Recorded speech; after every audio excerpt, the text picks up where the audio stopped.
The letter arrived on Tuesday morning, carried in on the back of a bitter wind that rattled the windows of a small townhouse on the edge of London. It was not addressed in a hand anyone recognized. The wax seal, dark as dried blood, bore the crest of a house that had not spoken to this family in 11 years. No one in the house dared touch it at first.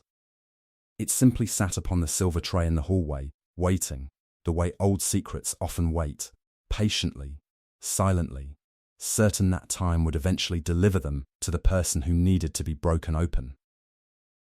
By the time the letter was finally lifted from that tray, the fire in the drawing room had burned low, and the woman who held it did not yet understand that her life, every quiet, careful, diminished corner of it, was about to change forever. Her name was Eleanor Whitmore, and she was 23 years old, though the years since her father's death had aged something deeper inside her, something that had nothing to do with the lines of her face and everything to do with the weight she carried in her chest each morning when she woke to a world that no longer had a place reserved for her. The letter bore no return direction, only a single line beneath the seal for the attention of Miss Eleanor Whitmore regarding the estate of Ashcombe Hall. She did not yet understand what those words would cost her. She did not yet understand what they would give her either. Before we go further into what that letter would unravel, the secrets buried beneath stone floors, the locked room no servant would speak of, and the cold Duke who believed this young woman would be destroyed by the inheritance he never wanted her to have. If you enjoy stories of aristocratic England, hidden truths, and quiet women who rise against everything stacked against them, take a moment now to subscribe, so you never miss the next tale from this house of secrets. And while the story unfolds, tell me in the comments below, where are you watching from tonight? I read every single one, and there is something rather lovely about knowing this story is being heard in so many corners of the world at once. Now, let us return to Ashcombe Hall, and to the woman who did not yet know what waited for her there. To understand the letter, one must first understand the man whose name was stitched into every page of it, Julian Ashworth, 9th Duke of Ravensmore, a man whose reputation preceded him into every room he entered, and whose silence unsettled more people than his words ever could. He was 38 years old, though he carried himself like a man who had lived through several lifetimes of disappointment. His estate, Ashcombe Hall, sat some 4 hours from London by carriage, half swallowed by ivy and thyme, its east wing shuttered for reasons the household staff no longer dared discuss aloud. The Duke had not set foot in the eastern corridor of that house in over a decade. Visitors who asked why were met with a silence so complete, it seemed to close the subject like a door being locked from the inside. What remained hidden in that wing was far more dangerous than anyone in London society suspected. Dangerous not in the sense of violence, but in the sense that certain truths, once released, have the power to dismantle everything a family has built its reputation upon. And the Duke knew this better than anyone, for it was he who had spent 11 years ensuring the truth stayed buried. The letter that reached Eleanor's townhouse had been sent not by the Duke himself, but by his late aunt's solicitor, a cautious, elderly man named Mr. Sir Pemberton, who had held on to a promise for over a decade, a promise made to a dying woman that, upon a certain date, a certain letter would be sent to a certain young woman, regardless of what the current Duke wished. The Duke did not yet know the letter had been sent. When he learned of it 3 days later, standing in his study with his jaw set and his hands pressed flat against his desk, he would utter only 4 words to his steward: "She must not come." But it was already too late. Some doors, once nudged open by fate, cannot be closed again by the will of a single man, not even a duke. Eleanor's decline into hardship had not happened all at once.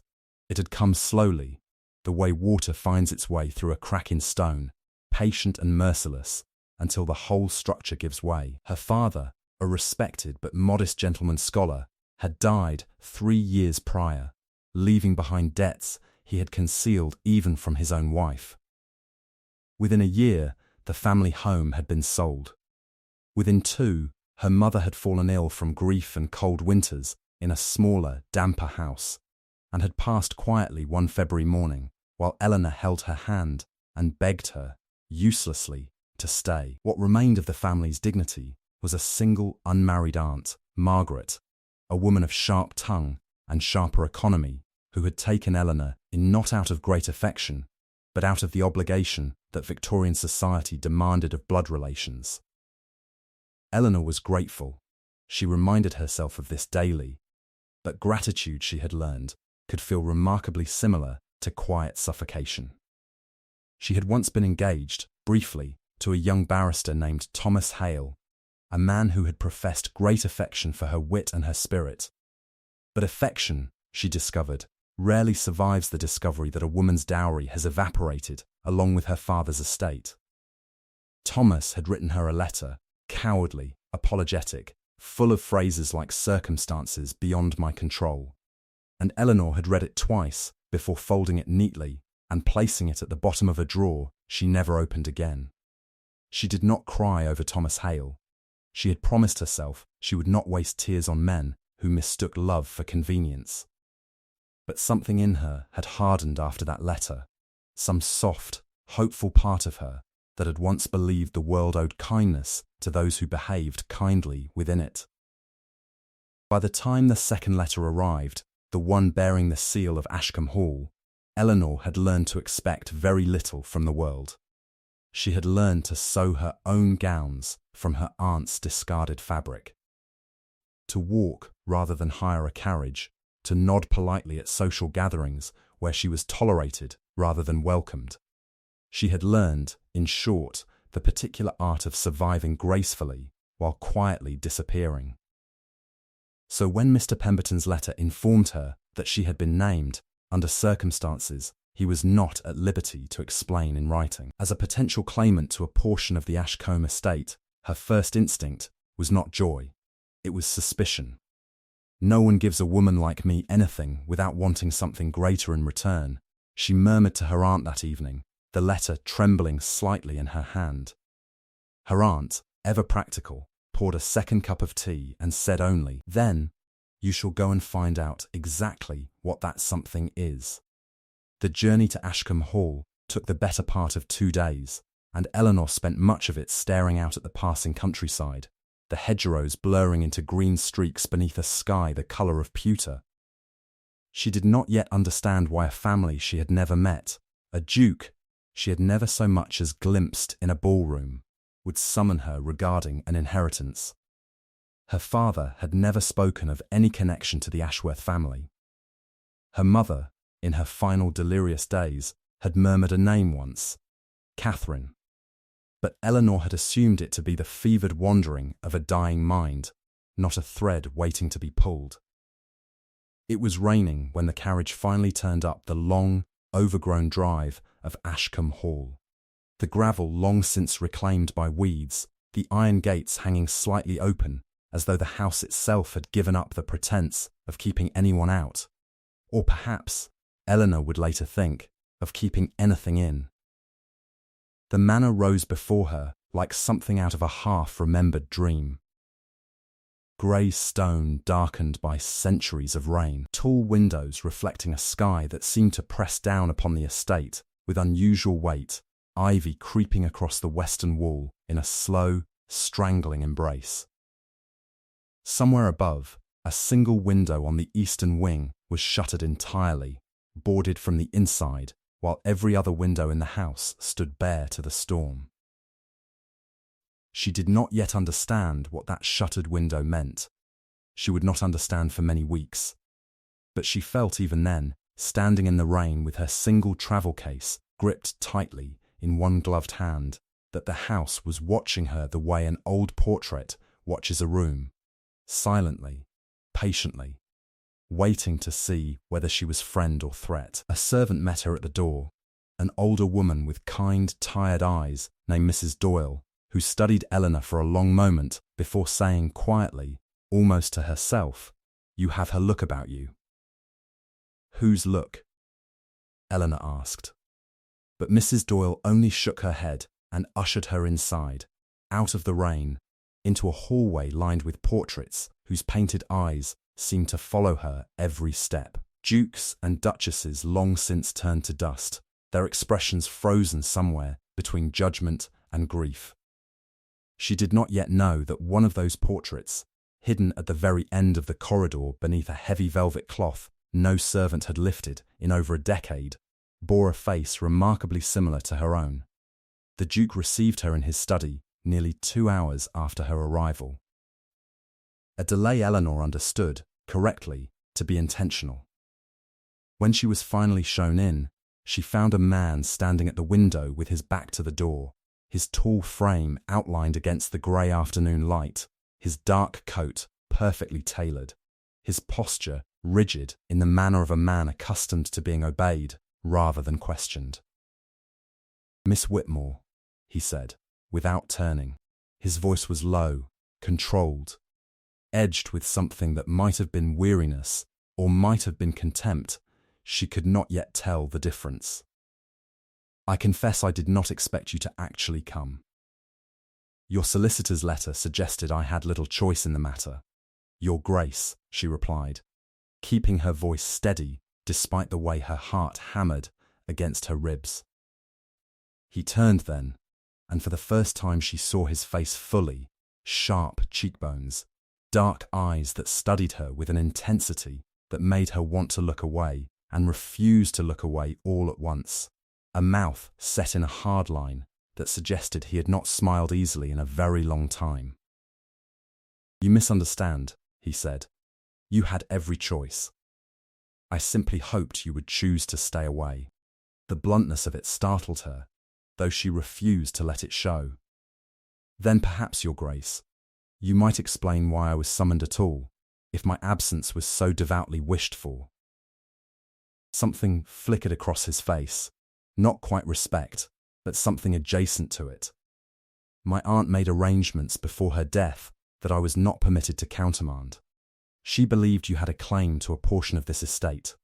I do not share her belief, but English law, unfortunately, does not require me to share it in order to be bound by it." "A claim," Eleanor repeated carefully. "Based on what, precisely?" The Duke's jaw tightened. "That," he said, "is a conversation for another day. For now, you will be shown to a room. And you will remain a guest of this house until the matter of the estate documents can be properly reviewed by counsel. I would ask that you not wander the eastern corridor." "Why not?"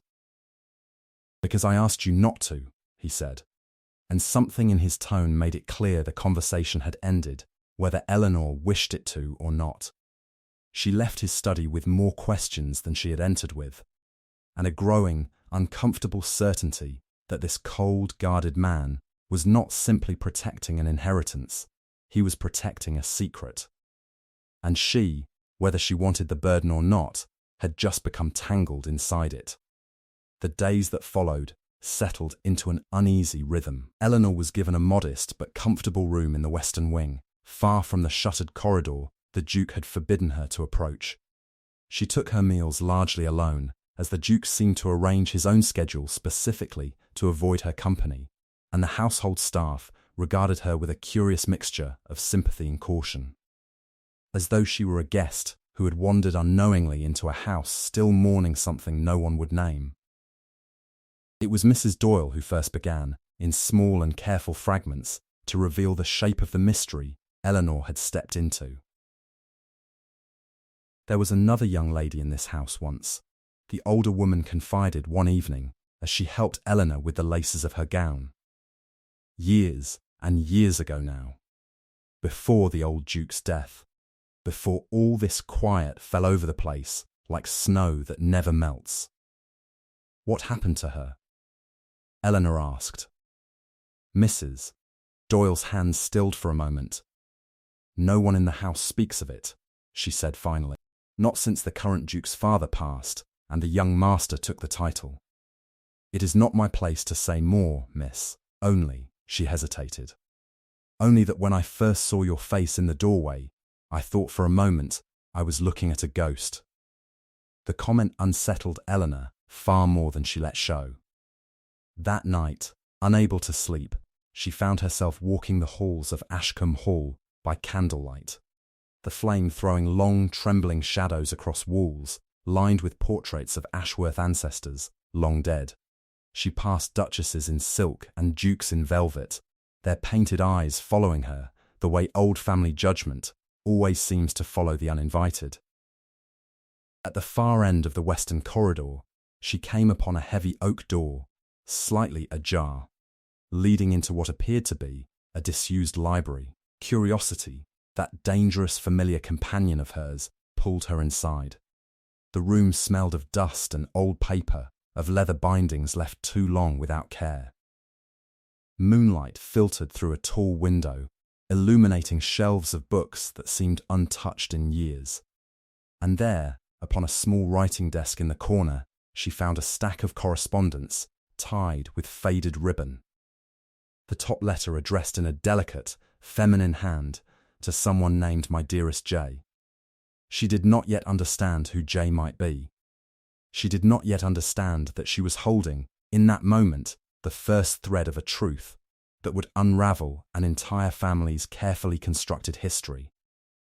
But her hands trembled as she untied the ribbon, and by the time she had read the first 3 lines, she knew with absolute certainty that she had stumbled into something the Duke had spent years trying to bury.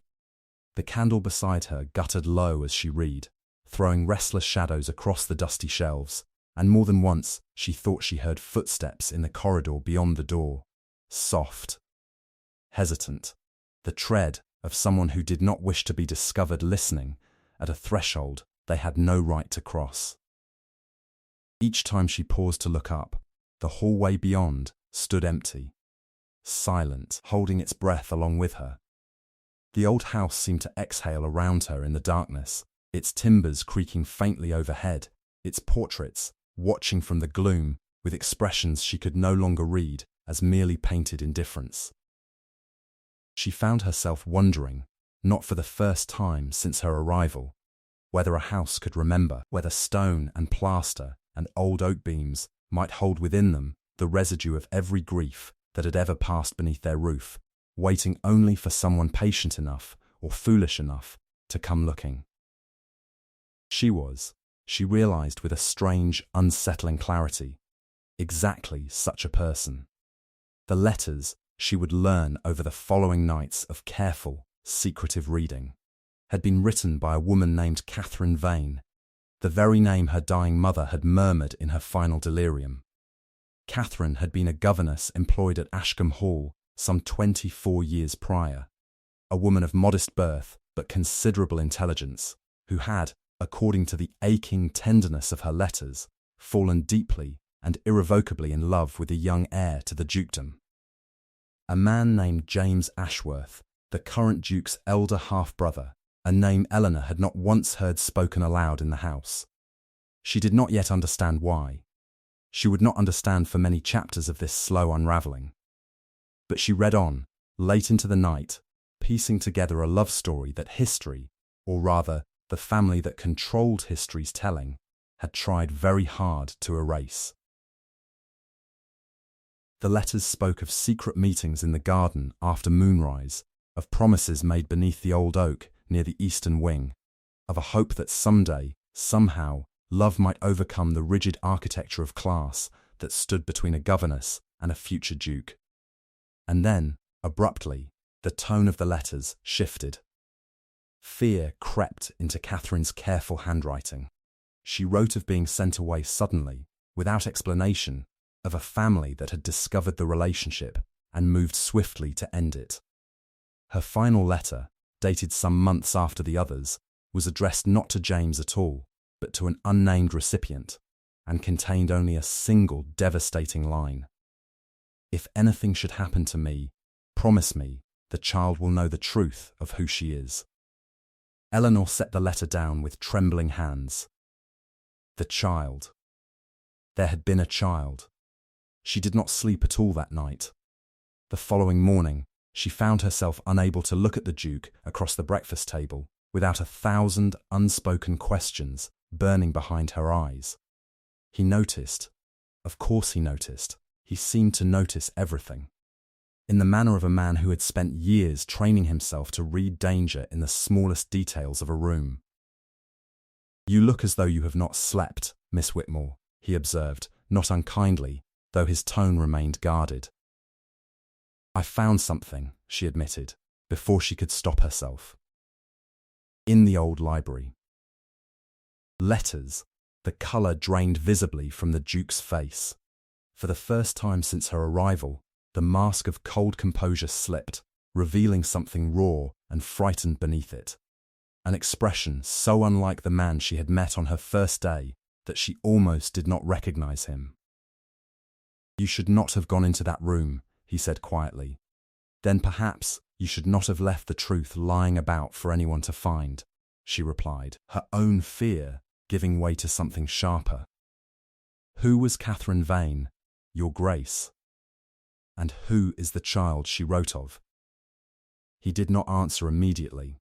He rose from the table, walked to the window, and stood there for a long moment in silence, his back to her once again, the same posture he had held during their very first conversation, as though facing her directly with this particular truth was more than he could bear. "My brother," he said finally, "loved a woman my father deemed entirely unsuitable. When my father discovered the attachment, he sent her away under circumstances that were, I have come to believe, considerably crueler than the official story ever suggested. My brother was told she had abandoned him. She, I suspect, was told he had abandoned her. Neither, I believe, was told the truth. And then his voice caught, almost imperceptibly. And then she died. Some years later.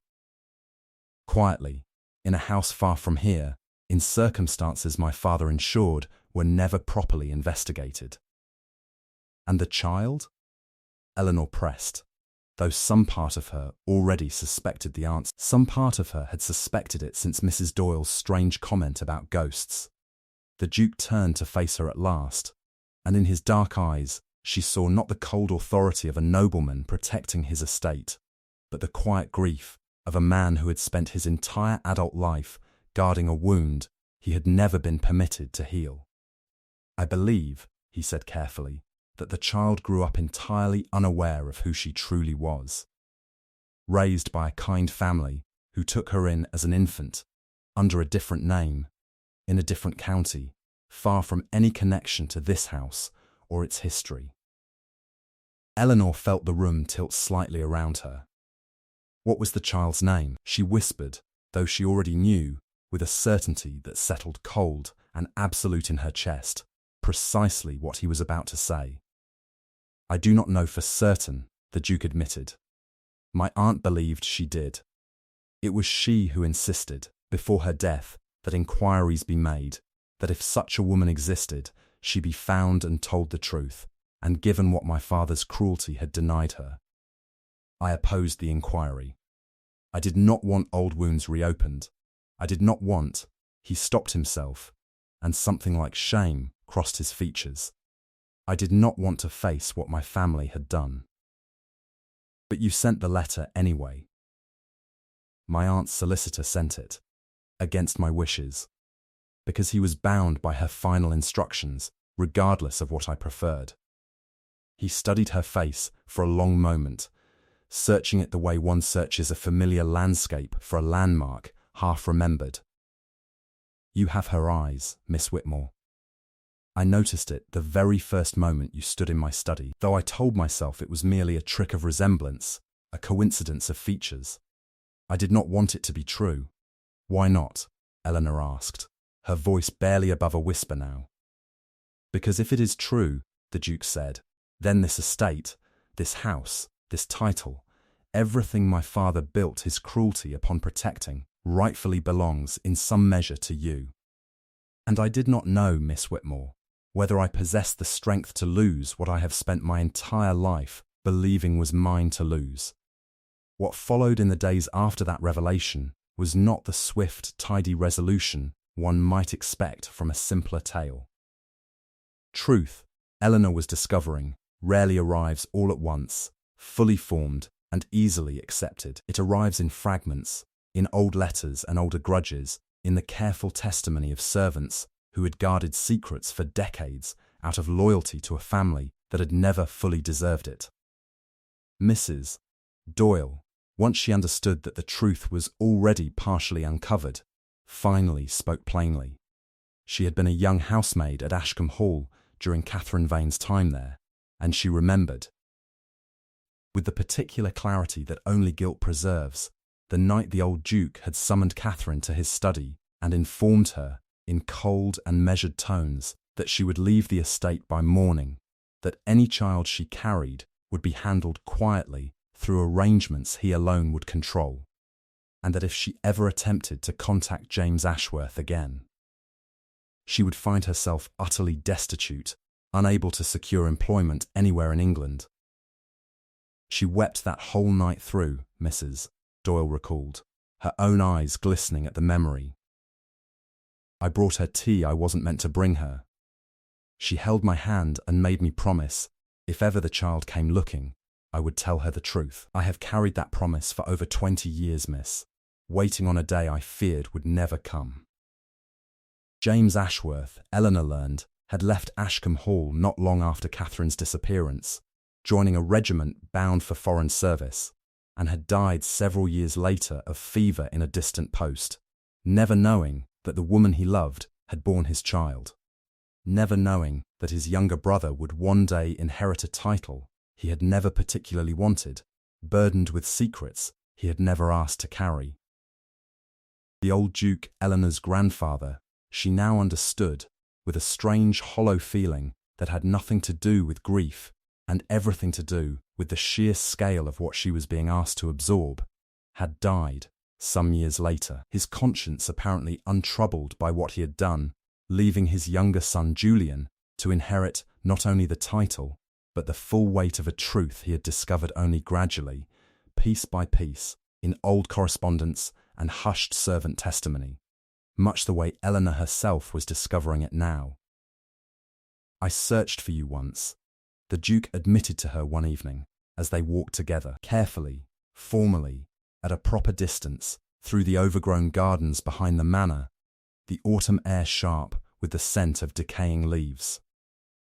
Years ago, before my aunt's involvement, I found record of an infant placed with a family in Surrey, but the trail ended there.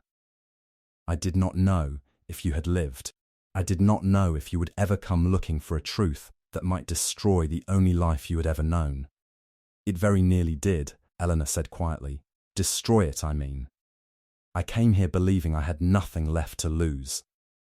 I am beginning to understand I had a great deal left to lose, and did not know its shape until I saw it. The Duke stopped walking and turned to face her fully, his expression unguarded in a way she had not yet seen from him. You must understand, he said, that whatever claim you may have to this estate, whatever portion of it the law determines rightfully yours, I do not offer it to you out of guilt, or obligation, or fear of scandal, though I confess all three have weighed on me since your arrival. I offer it because it is, quite simply, the truth, and I find I am tired, Miss Whitmore, of a family history built upon the careful maintenance of lies. But the story, as Eleanor would soon discover, was not yet finished revealing its darker corners. For if the truth of her parentage explained the shuttered eastern wing, it did not yet explain the strange behaviour of the Duke's cousin. A sharp-featured, ambitious man named Reginald Ashworth, who arrived at Ashcombe Hall unannounced some 10 days after Eleanor's revelation, his eyes calculating the moment they landed upon her, his smile far too practised to be trusted. Reginald was, Eleanor learned quickly, next in line for the dukedom should Julian die without an heir, a fact he seemed to consider with rather more enthusiasm than propriety allowed. He had heard, through channels he declined to specify, that a young woman had arrived at Ashcombe Hall claiming a connection to the family, and he had come. He announced with false warmth, purely out of concern for his cousin's welfare. One cannot be too careful, he said over dinner that first evening, his eyes never quite leaving Eleanor's face when strangers arrive bearing claims upon old estates. History is rather full of clever young women who discover convenient resemblances to dead relations, Your Grace. I would advise thorough investigation before any decisions regarding the estate are finalized. The investigation has already been thorough, the Duke replied coldly. My aunt's solicitor confirmed the parish records in Surrey. The timing, the placement, the family who raised her, everything corresponds precisely to what my aunt believed occurred. Records can be arranged, Reginald said smoothly, by those clever enough and desperate enough to arrange them. Eleanor felt her face grow hot with indignation, but she held her tongue, sensing, correctly, as it turned out, that Reginald's insinuations were not truly about doubting her legitimacy at all, but about protecting his own considerable financial interest in remaining heir to a dukedom he had spent years quietly positioning himself to inherit. What remained hidden beneath Reginald's polished concern was far more dangerous than simple skepticism. Over the following days, Eleanor began to notice small, unsettling patterns, a locked drawer in the estate office that had mysteriously been searched, documents in the library that seemed to have been moved from where she had left them. A stable boy who mentioned, in passing and without understanding the significance, that Mr. Reginald had been seen riding toward the village late one evening, toward the very solicitor's office that held the parish records confirming Eleanor's birth. She did not yet understand the full scope of what Reginald intended. She would not understand until it very nearly cost her everything. The Eastern Wing, it turned out, held one final secret, the true reason the Duke had forbidden Eleanor from entering it, a reason that had nothing to do with grief over his brother, and everything to do with a discovery he had made there some years prior, a discovery he had shared with no one, not even his own solicitor. It was Mrs. Doyle, once again, who finally revealed the truth. Her conscience apparently unable to bear the weight of secrecy any longer now that so much else had come to light. Late one night, she came to Eleanor's room with a single candle and a look of grave determination on her weathered face. There is one more thing you must know, miss, she said, before matters go any further with Mr. Reginald skulking about the place. The old Duke, your grandfather, did not simply send Catherine Vane away and wash his hands of the matter. He made arrangements. Financial arrangements. There is a document hidden in the Eastern Wing that the current Duke found some years back and has never known quite what to do with. A document that names you, or rather, names Catherine's child, as beneficiary to a trust the old Duke established out of guilt, I believe, though he'd never have admitted to such a soft feeling while he lived. A trust? Eleanor repeated, stunned, separate from the estate itself. Separate and considerable from what I understand, Mrs. Doyle confirmed.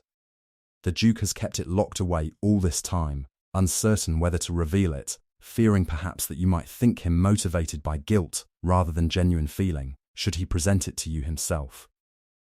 This revelation explained, with sudden and startling clarity, exactly why Reginald Ashworth's interest in Eleanor's legitimacy had grown so urgent, so calculated. He was not merely concerned about the dukedom passing outside the direct male line, he was concerned about a trust, a considerable fortune, that would pass to Eleanor the moment her parentage was legally confirmed, a fortune that would otherwise. Under certain old arrangements the family solicitor had only recently uncovered, revert to the next male heir should no legitimate claimant ever come forward. Reginald had been counting on Eleanor's claim collapsing under scrutiny, and when scrutiny alone did not appear sufficient to unravel it, Eleanor would soon discover he had decided to manufacture doubt where none rightfully existed. The confrontation, when it finally came, unfolded not in a drawing room or a study, but in the very library where Eleanor had first discovered Catherine Vane's letters, a fitting location, she would later think, for the final unravelling of a truth that had begun there weeks before. She had gone to the library late one evening to retrieve the letters once more, intending to show them to the family solicitor, who was due to arrive the following morning to finalize the legal confirmation of her parentage. But when she reached the writing desk in the corner, the ribbon-bound stack of correspondence was gone. In its place sat Reginald Ashworth, calmly reading through the very letters he had clearly stolen, a satisfied smile playing at the corners of his mouth. "Looking for these, Miss Whitmore?" he asked, not bothering to rise. "Those letters do not belong to you," she said, her voice steadier than she felt. "Nor, I would argue, do they belong to you," he replied. "They belong to this family, and I have decided that certain adjustments shall be made to their content before they are presented to the solicitor tomorrow. A word altered here, a date obscured there.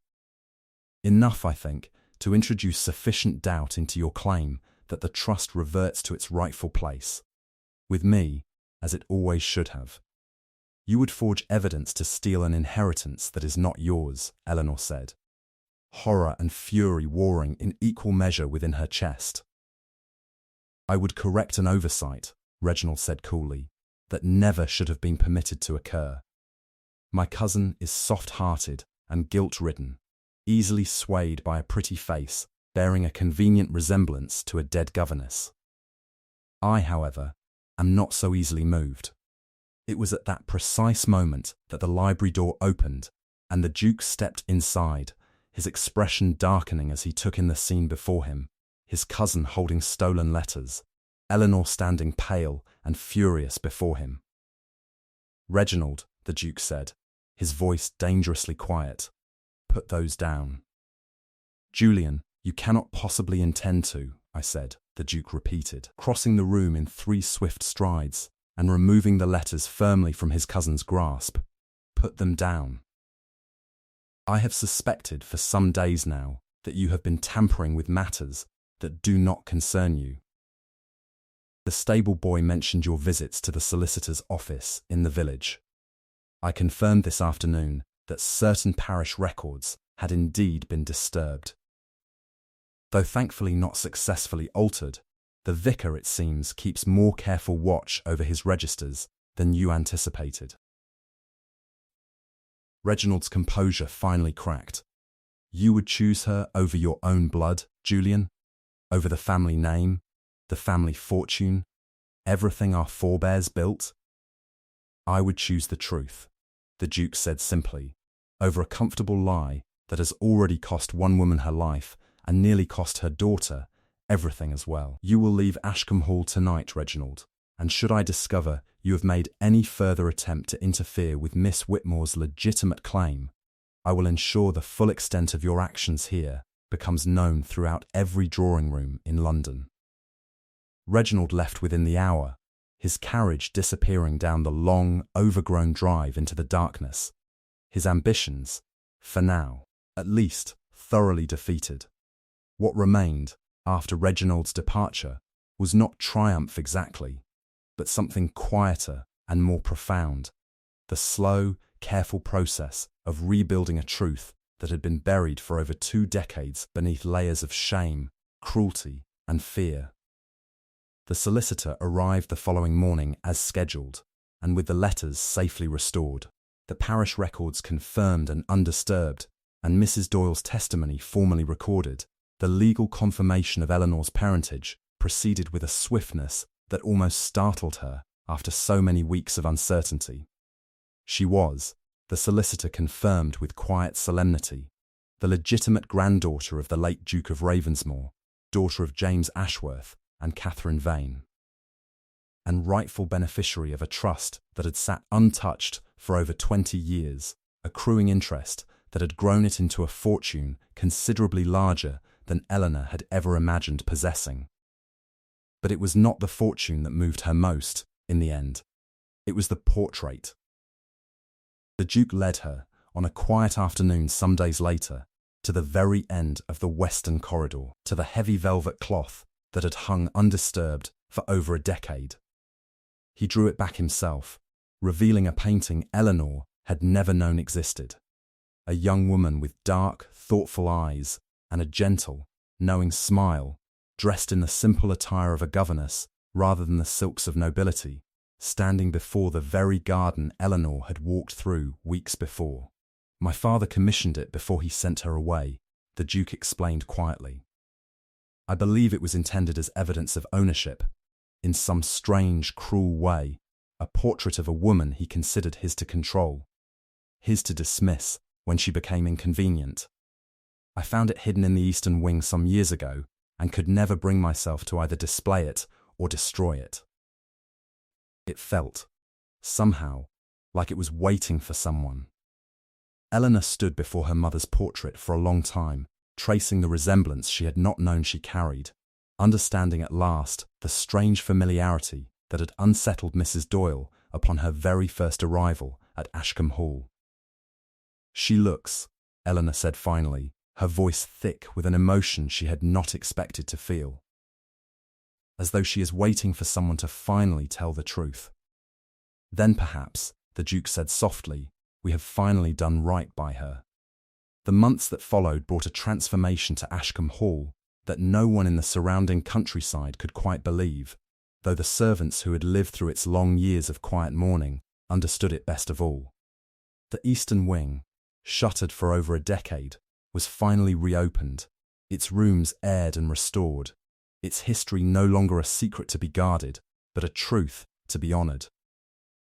Catherine Vane's portrait was moved to a place of proper prominence in the family gallery, hung beside a small brass plaque that finally, after 24 years, gave her the recognition her love and her suffering had long deserved.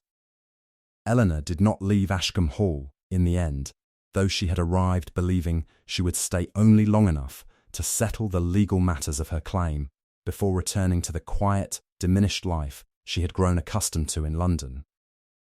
Something in the slow rhythm of the estate, the restored gardens beginning to bloom again after years of neglect, the servants who had come to regard her with genuine warmth rather than cautious curiosity, and yes, the Duke himself, whose cold reserve had gradually revealed itself to be something closer to careful, guarded tenderness, had settled into her chest and refused to let her go.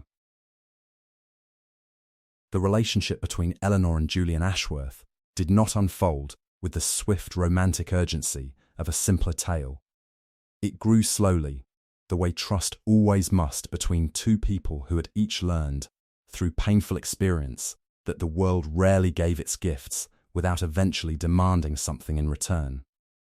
They walked together through the restored gardens in the evenings, discussing books from the estate library, sharing quiet observations about the servants and the changing seasons, gradually building something neither of them had expected to find amid the wreckage of old family secrets. It was nearly a year after that first letter arrived on a bitter Tuesday morning that the Duke finally asked Eleanor to remain at Ashcombe Hall, not merely as its rightful heir to a considerable trust, but as its Duchess, a proposal offered not in a grand ballroom before watching society, but quietly, in the very library where the truth had first begun to unravel.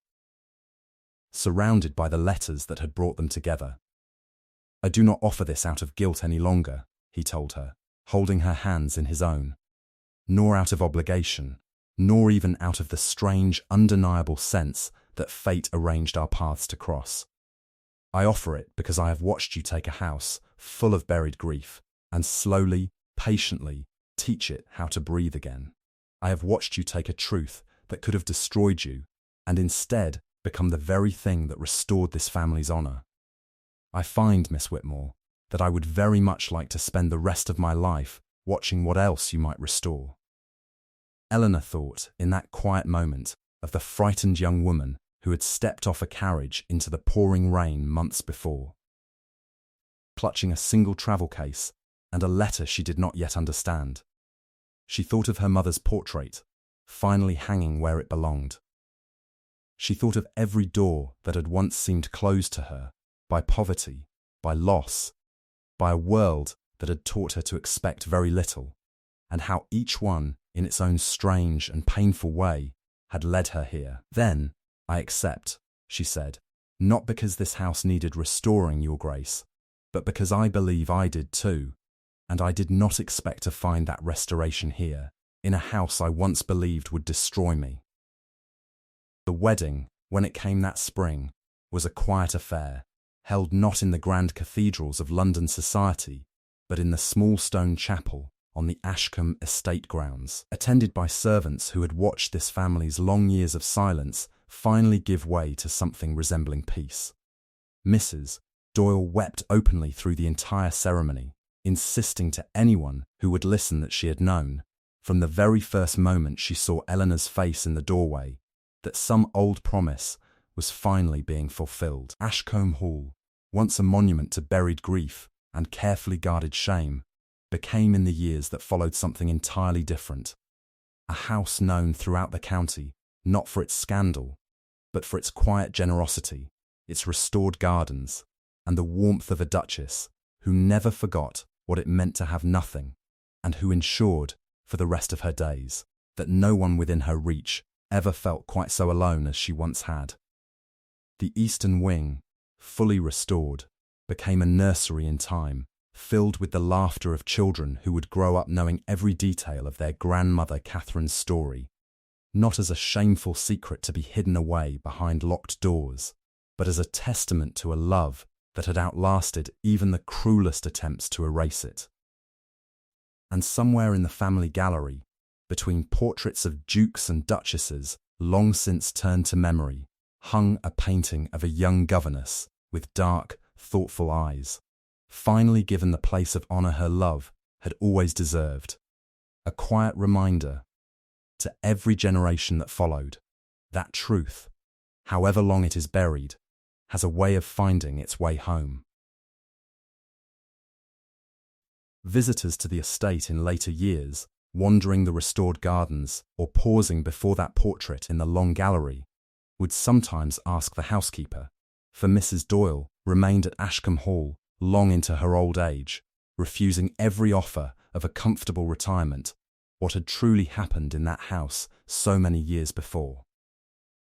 She would only smile, in the manner of a woman who had earned the right to keep certain memories close, and tell them that Ashcombe Hall had once been a house of locked doors and shuttered windows, until a young woman with nothing left to lose had arrived on its doorstep in the rain, and taught it, room by room, how to be honest again. The old Duke who had caused so much suffering was remembered, in time, only as a cautionary footnote in a much longer and gentler story, a reminder of what pride and cruelty could cost a family, set against the far greater legacy of the woman who had refused to let his cruelty be the final word.